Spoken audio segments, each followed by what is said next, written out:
In September 1939, the world was changed forever.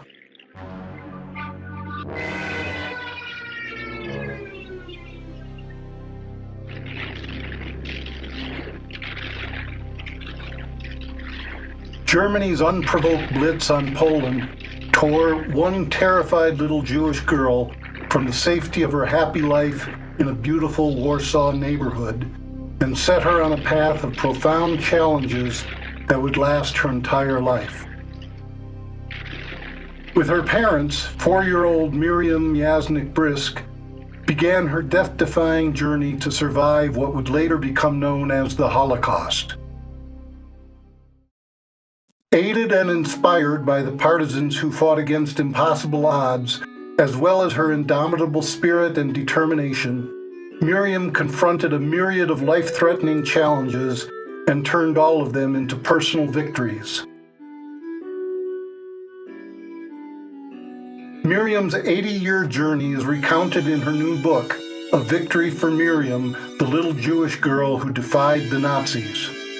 Co-written with award-winning author Joanne Gilbert, this account of Miriam's experiences during the Holocaust provides an engaging, unique, and much-needed narrative of a courageous child whose never-give-up attitude made her a hero instead of a victim. Please join Temple Midbar Kodesh and the Sperling Kronberg Mack Holocaust Resource Center on November 10th as we celebrate the launch of A Victory for Miriam, the Little Jewish Girl Who Defied the Nazis. I want to just preface this by saying the Germans, when we were in the ghetto, required that the Jews surrender all their gold and valuables. So my parents put them into a little bag, and there was like behind the house we were living, there was like a cellar and stuff that people they stored things in the back. So right as you step into there, below the first step, my parents buried whatever valuables they had. They'd say, I'd rather do that than give it to the Germans. So one of them was this ring that my Aunt Alla left. Now, I just want to mention that my Aunt Alla, at one point, she and her husband decided to try to get back to Warsaw to be with her parents, and we never heard from them again. And I'm sure they were killed along the way by whoever was taking them there. But here it is. They called me Mirale, the first grandchild, surrounded by a family who loved me. None more than you, my mother's sister Sarah. I called you in Polish, my ciocia Alla. You became my dearest friend in life, kissing away my tears until I burst into laughter, lulling me to sleep with my shtetl belts, which became my favorite Yiddish liederland.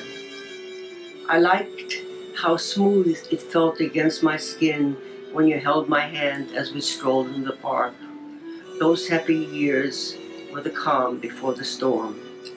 All too soon came terror and hunger, surviving in the Lida ghetto. We shared each precious slice of bread. We barely survived the ghetto slaughter, living life hour by hour, shedding so many tears those terrible days, so many times coming so close to death, always finding comfort in each other. You left us for Warsaw that fall to care for your elderly parents.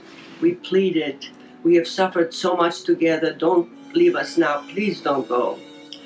You left me your ruby ring in the care of my mother, meant for me to wear if I survived the war. You eventually perished in the Shoah. We don't know when, where, and how. For years I looked at your photos and cried while singing to myself my shtetl belts. I wore your ring when we came to America. It reminded me of you every day of my life. 73 years since you and I parted. I tried to leave behind bad memories of the past, becoming a Holocaust artist and writer. My most touching works are of you, ciocia Alla. My granddaughter Sarah is named after you. From childhood, she asked that I tell her my story. Visibly moved by what I had lived through and survived. As a child, she wrote a little book about my life, and on her piano composed a piece on the Shoah. Our eyes cloud over when we speak of you. In those tears an eternal bond of memory and love. Shortly I passed a ruby ring and your love onto her. And a couple of years ago I gave her my ring and she cried while she took it. Who's in the picture, Miriam? My aunt Alla, my other mother and I in Warsaw in the park before the war. Why is it important for the true factual stories of the Holocaust survivors? Why do they need to be heard? Because the stories were so powerful. There was the ugliness of what was perpetrated against the Jews was so unbelievably horrid that anything else but speaking the truth would diminish what they had to live to die through before they died. And I am doing them not for posterity, but in memory of them. That's why I did all this work, in memory of them, not for American Jews or any other Jews. I did it in memory of them, that their memory should be alive and known.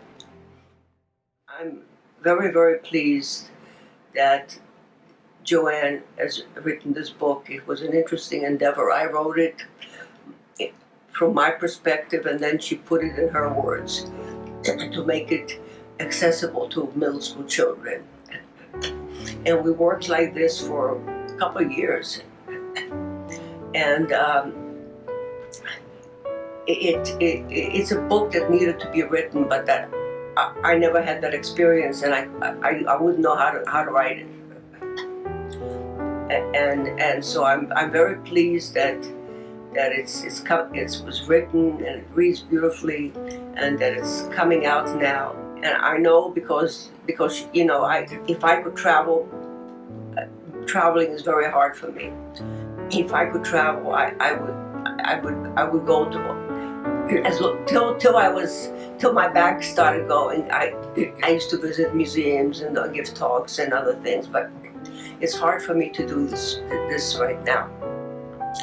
And so my books and especially Joanne's and my book now, relevant to so many children. I hope that this will perpetuate the memory. And remember that even though it's of my life, some 1.5 million children were killed, and nobody's there to tell their story. And that's so sad.